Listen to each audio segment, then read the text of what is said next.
नमस्कार दोस्तों, मेरी आज की इस कहानी का नाम है दखल अंदाजी। अरे अम्मा, तुम्हारी बहू क्या सीखी है? यहाँ कुछ सीखी भी है नहीं। बस शादी के लायक हुई, माँ बाप ने शादी करके भेज दिया, दूसरे के पल्ले बांध दिया। अपना बवाल बताओ। चाय में इतनी ऐसे चाय 1 महीने पी ले तो शुगर के मरीज हो जाएंगे बैठे बिठाए।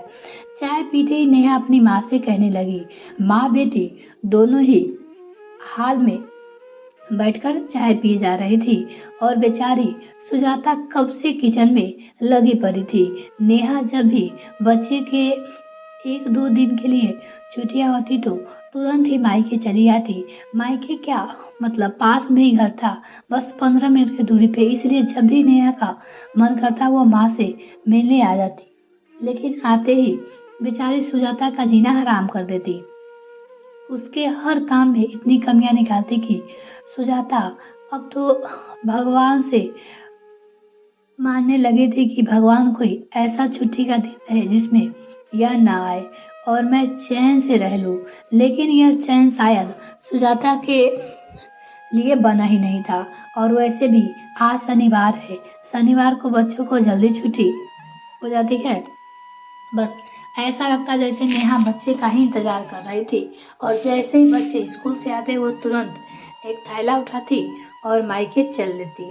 अगले दिन संडे की छुट्टी, आराम से संडे की रात खा पी जाती और लगभग हर हफ्ते ही काम हो गया था। शायद ही महीना का कोई संडे बचा होगा जिसमें नेहा अपने ससुराल में गुजारे। खैर, नेहा तो अब आ चुकी थी और आते ही अब उसकी फरमाइश भी शुरू हो गई। आज उसे खाने में छोले भटूरे खाने थे। आते ही उसने फरमाइश कर दी। अब इतनी जल्दी छोले भटूरे की तैयारी भी कैसे करे? सुजाता ने कहा, दीदी इतनी जल्दी छोले भटूरे की तैयारी कैसे कर लूं? आपने अगर सुबह ही बताया होता तो मैं सारी व्यवस्था कर देती। अब तो कल ही बन पाएगा। हाय रे, इसकी जबान तो देखो कैसे जवाब दे रही है। माँ, तुम्हें पता है मेरे यहाँ तो अगर मेरी सास या ननद किसी से मुंह से निकल गया कि ये चीज खानी है, मतलब खानी है, और वो तुम चाहे जैसे मन वैसे बनाओ। पर यहाँ देखो, जुम्मा जुम्मा आए 4 दिन हुए नहीं और कैसे चटर चटर जबान चलाने लगी। कैसे बनेंगे? सुबह दूंगी। बताओ, मेरी तो ससुराल में हिम्मत नहीं होती कि मैं सास ननद से बोलूं कि यह चीज मैं सुबह बना लूंगी। उनके मुंह से निकल गया, मुझे बनाना ही है। लेकिन दीदी, बना तो मैं भी दूंगी, लेकिन उसकी तैयारी भी तो पहले से करनी पड़ती है ना। अब कैसे करूंगी? चना भी भीगा हुआ नहीं है। अरे तो इसमें कौन सी बात है? इतनी भी अकल नहीं है कि इतना भी सीख कर नहीं आई हो कि तुम्हारे घर में कभी छोले भटूरे नहीं बने? और अगर इमरजेंसी पड़ जाए तो चना को थोड़ा सोडा डालकर उबाल लो, 2-3 सीटी मारेगी, चना उबल जाएगा। लेकिन नहीं, तुम्हें तो बहाने चाहिए। वही तो सीख कर आई हो मायके से, यही सिखाया है तुम्हारी माँ ने कि ससुराल में जाकर ऐसे जवाब देना। नेहा हर छोटी बड़ी बातों पे सीधे सुजाता को ताना देते हुए उसकी माँ के पास ही पहुंचती थी। बार बार हर छोटी छोटी बातों पे उसकी माँ को घसीटती जरूर। तुम्हारी माँ ने यह सिखाया, तुम्हारी माँ ने वो सिखाया। सुजाता वैसे तो सब कुछ बर्दाश्त करती, लेकिन जैसे ही नेहा उसे उसकी माँ को कुछ कहती, सुजाता तरफ रह जाती। सुजाता ही क्या, कोई भी लड़की ऐसी नहीं होगी जो अपनी माँ के लिए ताने सुने। नेहा की बातें सुन सुजाता की आंखों में आंसू आ जाते हैं। वो सीधे अपने कमरे में चली जाती है। राजीव कमरे में बैठे लैपटॉप पर ऑफिस का काम कर रहे थे। सुजाता उसके पास जाकर कहती है, राजीव, आप अपनी बहन को समझा दो ना कि हर छोटी छोटी बातों पे मेरी माँ को बीच में ना घसीटा करे। माँ और वो मेरी कोई दूध पीती बच्ची नहीं है जो जब भी जी चाहा उन्हें उल्टा सीधा बोल देती है। अरे सुजाता, तुम क्यों परेशान हो रही हो?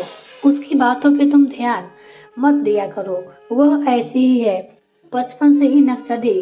उसके मुंह से लगने से अच्छा है कि तुम उसे और उसकी बातों को इग्नोर किया करो। जितना ध्यान दोगी उतना तुम्हारे लिए परेशानी ही बढ़ेगी। वह ऐसी ही है, मैं उसे बचपन से जानता हूँ।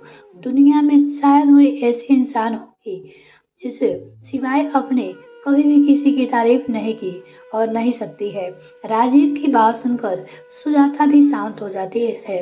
जब पूरा परिवार ही नेहा को कुछ नहीं कह सकता तो फिर भला सुजाता की क्या मलाल है। आखिरकार उसने बिना भिगाया हुआ चना ही उबाला और छोले भटूरे बनाकर सबसे पहले अपनी ननद नेहा को परोस दी। छोले भटूरे देखते ही नेहा खुश हो गई और कहने लगी, बन गया ना। अरे दिमाग चाहिए होता है, पता नहीं कहाँ रख के आई हो दिमाग। खाते खाते फिर से एक बार सुजाता को ताना दे गई। नेहा नेहा की बात को वो इग्नोर करते हुए सुजाता अपने कमरे में काम में लग रही। सबके उसके बारी बारी से छोले भटूरे दिए और अजीब जैसे ही पहला निवाला मुंह में डाला उसके मुंह से निकला गया, वाह। तत्काल बनाई गई चीज की बात ही कुछ और होती है। मजा आ गया खाकर। राजीव की बात सुन सुजाता मुस्कुरा उठी। तभी नेहा ने तपाक से कहा, क्या खाकर मजा आ गया? इतना तीखा बैठे बैठे इंसान को बवासीर हो जाए। हाथ पे तो जैसे कंट्रोल ही नहीं है। इतना तीखा इंसान तो क्या राक्षस भी ना खाएगा। बीमारी का घर है। तुम्हें पता है माँ, मेरे यहाँ मेरे चाचा के लड़के वो तो कहते हैं कि भाभी मैं जब भी आया करूँ खाना आप ही बनाया करो। उन्हें तो मेरे हाथ के अलावा किसी और के हाथ का खाना भी नहीं पसंद है। यहाँ तक कि पड़ोस के एक ताऊ है, उनको तो एक दिन मैंने छोले बना कर दिए थे। भाई क्या बताऊं, पूरे गांव में ढिंढोरा पीट दिया कि ताऊ जी की भैया छोले मैंने बहुत दिखाए हैं, लेकिन नेहा बहू के नीचे नीचे मेरे खाने की तारीफ मेरे ससुराल में पूरे रिश्तेदारों में होती है। यहाँ तक कि मेरे सास भी कहती है, सच में नेहा वो बहू जब खाना बना देती हो पेट भर जाता है, लेकिन मन नहीं भरता। यहाँ देखो, चाय में चीनी तेज हो जाती, छोले में मिर्च तेज हो जाती। सुजाता लगातार हैरानी से नेहा को देख रही थी। राजीव ने एक तारीफ के बोल क्या बोल दिए, यह तो शिकायतों का पिटारा लेकर बैठ गई। तभी नेहा ने टोका, अब खड़े खड़े मेरा मुंह क्या देख रही हो? भाभी जाओ कुछ मीठा भी लाओ, जवान जल रही है मेरी। आंखों में आंसू लिए बेचारी सुजाता बर्फी लाके नेहा के आगे रख देती है। अरे नेहा, इतना भी तीखा नहीं है जितना तेरे नखरे है। ऐसी चीजें थोड़ी चटपटी ही अच्छी लगती है। हाँ हाँ भैया, तुम तो बोलोगे ही, तुम्हारी बीवी ने जो बनाया है तुम तो खा लोगे, लेकिन हमसे ना उम्मीद करो, हम जबरदस्ती खा लेंगे। जो सच्चाई है वो मुंह पे है, चाहे किसी को बुरा लगे या अच्छा लगे। खाने पे एक साथ पूरा परिवार बैठा था, लेकिन बस लगातार नेहा ही बोले जा रही थी। नेहा की माँ बिमला जी कभी बेटी को देखती, कभी बहू को देखती। उन्होंने एक दो बार नेहा को टोका भी, खा ले नेहा, इतना भी तीखा नहीं है। लेकिन नेहा कहाँ किसी की सुनने वाली है। वो तो इस घर की दादी अम्मा जो थी, शुरू से ही मनमानी सर्जरी। घर में सबको पता है कि नेहा के मुंह लगने का मतलब है सर उखलाने देना। इतना ही हरकतें की नेहा की उसकी माँ बिमला भी अच्छे से जानती थी, राजीव भी अच्छे से जानता था। लेकिन सुजाता उसे आए हुए तो अभी 1 साल भी हुआ नहीं है, और 1 साल में उसने अपने लिए नेहा के मुंह से कभी भी प्यार का वाली बोली नहीं सुनी थी। जाने नेहा को सुजाता से क्या चिढ़ थी, या सच में उसकी आदत ऐसी थी कि मायके में शादी के बाद वह अपना ही चलाती थी, हर चीज में बिना पूछे ही राय देती रहती थी। शादी के बाद या फिर शादी से पहले उसने थोड़ा सा भी बदलाव नहीं आया था। सुजाता भी यही सोचकर शांत रहती कि जब उसका पति राजीव और सास बिमला जी भी बार बार कहते हैं कि नेहा बचपन से ऐसी है, उसकी बातों को इग्नोर किया करो, तो फिर फालतू में नेहा के मुंह क्यों लगे। लेकिन कभी कभी नेहा की बातों इतनी तीखी हो जाती कि सुजाता अपने पति राजीव से ही लड़ जाती। अगले हफ्ते फ्राइडे को राजीव और सुजाता की शादी को पूरे 1 साल होने वाले थे। राजीव और सुजाता दोनों ने मूवी देखने और बाहर डिनर करने का प्लान बनाया, और सुजाता बिमला जी को भी साथ चलने के लिए बोली। लेकिन बिमला जी ने अपनी समझदारी दिखाते हुए कहा, बहू, आज तुम दोनों की एनिवर्सरी है तो तुम दोनों बाहर जाओ। आज का दिन तुम दोनों का है। मैं बीच में कहाँ फालतू में आऊंगी। और अगर मंदिर चलते तो चल भी पड़ती। मूवी देखने की उम्र मेरी नहीं है। तुम लोग जाओ घूमने। मेरे लिए बस खाना बनाकर चले जाओ या फिर बाहर से ही ला देना। ठीक है माँ, हम जो खाना बाहर खाएंगे आपके लिए वही पैक करा देंगे, राजीव ने कहा।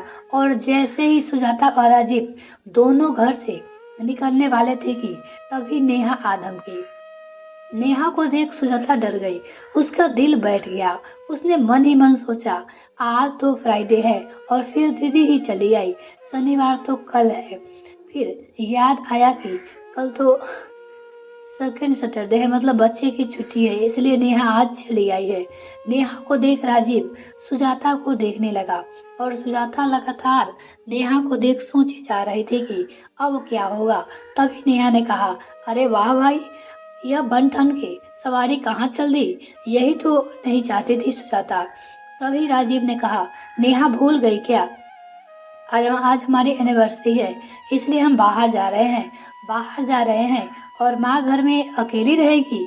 वाह भैया, वह मतलब बीवी आ गई तो माँ का ख्याल ही नहीं है।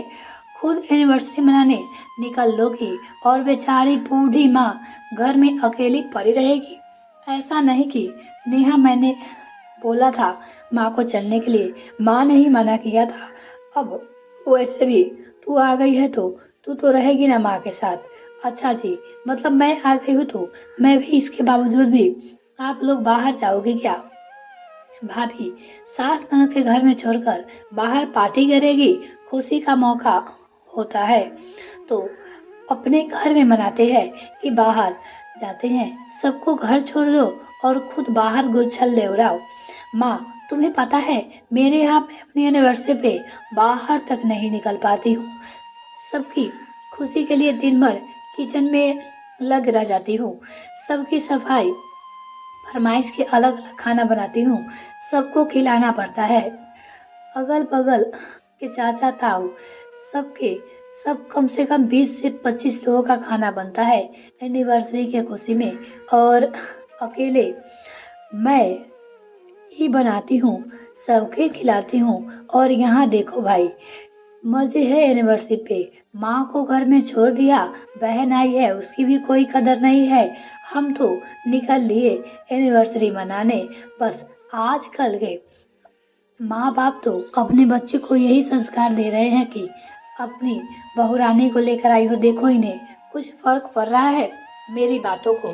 जाने दे बेटा, तू आ गई है ना, तू बैठ मेरे पास, हम बातें करेंगे। इन दिनों को जाने दो, आज इन दोनों का दिन है तो इन्हें अपने हिसाब से करने दे। तू चल आजा मेरे पास। बिमला जी ने नेहा को अपने पास बुलाते हुए कहा ताकि नेहा और बात को आगे ना बढ़ा सके। लेकिन सर चढ़ी नेहा को कहाँ किसी की बात सुननी थी। वो तो जैसे सुजाता के पीछे ही पड़ गई थी। उसने तुरंत माँ से कहा, माँ, मैं यहाँ क्या बैठने आई हूँ, इतनी दूर से आई हूँ, मुझे चाय पानी नहीं चाहिए। कम से कम इतने संस्कार तो होने चाहिए ना। आपकी बहू में की ननद आई है तो कम से कम उसे एक कप चाय पिला दे। देखो चुपचाप भूत बनी है, इसलिए कहती थी अच्छे संस्कार से जांच पड़ताल करके ही लड़की लेकर आओ। लेकिन तुम तो पता नहीं कहाँ से उठा लाई हो, संस्कार विहीन। बस दीदी, बहुत बोली आपने। आपने मैं कुछ बोलती नहीं, इसका मतलब यह नहीं कि मेरे मुंह में जबान नहीं है। मैं भी अपने माँ बाप की लाडली बेटी हूँ, जैसे आप हो। मेरा शरीर भी हार्ड मांस का बना हुआ है, जैसा आपका बना है। मेरा भी अंदर से खून लाल ही बहता है, जैसे आप में बहता है। जितने मुंहफट आप हो, उससे कई ज्यादा मुंहफट मैं भी हूँ। बस एक बहू होने के नाते मैं शांत परी हूँ, इस घर की इज्जत के लिए शांत हूँ। इसका मतलब यह नहीं कि मैं कोई गाय हूँ। आप जो सुनाते चले जाओगे मैं सुनती चले जाऊंगी। और वैसे भी जब मेरी सास मुझे कुछ नहीं कहती, मेरा पति मुझे कुछ नहीं कहता, तो आप कौन होती हो मुझे कुछ कहने वाली। सुजाता बोली, बात बात पे मेरी माँ के पास पहुंच जाती हो। पैदा किया है आपने मेरी माँ को। मेरे संस्कार देखने से पहले आप अपने संस्कार देखी हो। आपको शर्म आनी चाहिए। मेरी माँ अपनी माँ की उम्र की, और इतना भी आपके ससुराल में तमीज रहती तो उतना ही इज्जत वाले लोग होते तो इतनी ही आपकी तारीफ करते तो आप हर हफ्ते अपने मायके कैसे आने देते हैं आपको। इसमें इसकी बेइज्जती नहीं होती कि हर दूसरे दिन मायके जाकर बैठ जाती है। इसमें उनको घर की इज्जत नहीं जाती। मैं भी तो इस घर की बहू हूँ, लेकिन साल में एक बार 10 दिन के लिए जाती हूँ। मेरे भी भाभी को फोन करके पूछो, कभी मैंने उसे कुछ बोला है कि बड़ी आई मुझे संस्कार सिखाने वाली। मुझे बोलने का हक मेरी सास को है, आपको नहीं। इतने दिनों से बस मैं माँ जी और अपने पति की वजह से चुप थी, लेकिन चुप रहने की भी एक सीमा होती है, बर्दाश्त करने की भी एक सीमा होती है। आपने मुझे क्या समझ रखा है? कहीं कूड़े में से उठा कर ले आए हो? पूरी इज्जत मान सम्मान के साथ इस घर की बहू बन के आई हूँ, आपकी नौकरानी नहीं। और क्या मैं आपको चाय पानी पिलाऊं? अगर मैं चाय बना दूं तो आपको शुगर हो जाएगा। खाना बनाऊं तो उसमें मिर्च ज्यादा है, आपको बवासीर हो जाता है। मेरे हर खाने में आपको बीमारी ही होती है, तो फिर क्यों बीमार करूं मैं आपको? आप अपना खुद दे हेल्दी खाना बनाओ और खुद ही खा लो। पहली बार सुजाता को ऐसे गुस्से देख नेहा हैरान थी। वो तुरंत अपनी माँ से कहती है, देखा माँ, देखा देखा, कैसे बदतमीजी की तरह बातें कर रही है। आप सबके सामने मेरे बारे में क्या क्या कहा, सुना लो। अगर मैं पीठ पीछे कुछ कहती हूँ तो आपको लगता है कि मैं इसकी बुराई करती हूँ। देख लो, यह है इसकी असलियत। और आप चुपचाप बैठी सब कुछ देखे जा रही हो, कुछ कहती क्यों नहीं हो आप? राजीव भी सुजाता को देखे जा रहा था। उसे भी यकीन नहीं था कि सुजाता नेहा को इतनी बुरी तरह से जवाब देगी। वह अपना सर पकड़ वहीं बैठ जाता है और धीरे से बड़बड़ाता है, लो भाई, हो गया बवाल। अब तो सुजाता गई, लेकिन तभी विमला जी ने कहा, हाँ बेटा, देखा मैंने, तुम्हारा भी देखा और बहू का भी देखा। शुरुआत तो तुमने ही की थी ना माँ? यह तुम क्या कह रही हो? सब कुछ तुम्हारे ही सामने हुआ है। इसके बाद भी, हाँ बेटा, इसके बाद भी तुम्हें मैंने 50 बार बोला था कि बेटी कम बोला करो, खास करके अपनी भाभी के बारे में। अब तुम्हारी शादी हो गई है, तुम ससुराल में रहती हो, 1-2 दिन के लिए मायके आती हो, प्यार से रह लिया करो। लेकिन तुम्हारे अंदर थोड़ा भी बदलाव नहीं आया हो। जैसी तुम शादी से पहले थी वैसी ही शादी के बाद हो। अगर तुम्हारे भाभी के साथ ऐसा ही बर्ताव रहेगा तो मेरा क्या होगा? आज नहीं तो कल मेरा तो यहाँ से दाना पानी खत्म हो जाएगा। फिर तुम्हारा मायका भाभी से ही रहेगा। अगर तुम भाभी के साथ ऐसे ही मेरा पैसा आती रहोगे तो फिर तुम्हारा मायका भी खत्म हो जाएगा। तुम्हें कितनी बार समझाया है बेटा? नेहा हैरानी से अपनी माँ को देखे जा रही थी। नेहा के साथ साथ राजीव भी आंखें फाड़े अपनी माँ को ही देखे जा रहा था। लेकिन सुजाता की आंखों में सास की बातें सुन आंसू आ गए थे और रोने लगे थे। वो आज उसे अपनी सास में अपनी माँ नजर आ रही थी, जिन्होंने बहू बेटी में फर्क किए बगैर सही का साथ दिया। आंसू तो नेहा की आंखों में ही थे, यह सोचकर कि माँ ने सबके सामने उसकी बेइज्जती कर दी। माहौल पूरी तरह से बदल चुका था। सुजाता का मूड भी अब खराब हो गया था। अब वो बाहर नहीं जाना चाहती थी, इसलिए पलट के जैसे ही वो अंदर जाने लगी कि बिमला जी ने उसे टोका, बहू कहाँ जा रही हो? माँ जी, मैं कपड़े चेंज करने जा रही हूँ, अब मेरा मन नहीं है कर रहा है बाहर जाने का। इधर आओ। क्यों वहां नहीं जाओगी? अगर तैयार होकर कहीं जाने के लिए निकलते हैं तो निकल लेते हैं, मैं मन बदलते हैं।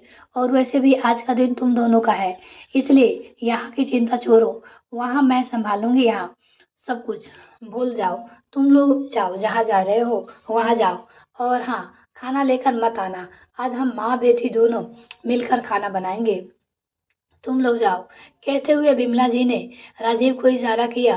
राजीव सुजाता का हाथ पकड़कर बाहर निकल गया और इधर बिमला जी नेहा को समझाने में लग गई। बेटा देख, बात को समझने की कोशिश करो।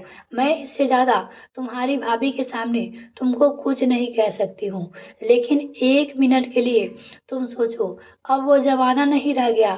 तुम्हारी शादी नहीं हुई थी और तुम इस घर के अपने हिसाब से चला रही थी। मैं भी शांत थी। बेटी हो, जैसा कर रही हो करने दो, लेकिन अब तुम समझने की कोशिश करो।